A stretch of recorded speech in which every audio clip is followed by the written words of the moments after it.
Impune queda este simulacre d'execució fa uns mesos. L'autor, un exlegionari neonazi. Les víctimes del govern de coalició d'esquerres. També quedaren impunes aquestes amenaces de cop d'estat llançades en un grup de WhatsApp per excaps militars d'ultradreta. Proposaven afusellar 26 milions espanyols. Era desembre passat. La llista de casos és llarga.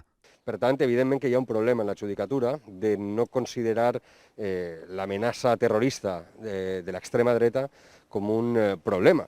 Tradicionalment, al nostre país no s'han aportat suficients recursos per a la investigació contra els grups violents d'extrema dreta, no s'ha valorat la perillositat que solen comportar. I ara les amenaces prenen forma de bala. Aquest clima d'impunitat i d'exhibició descarada i impune del feixisme doncs porta que algú es prenga la llicència d'amenaçar de mort a aquestes persones i a les seves famílies.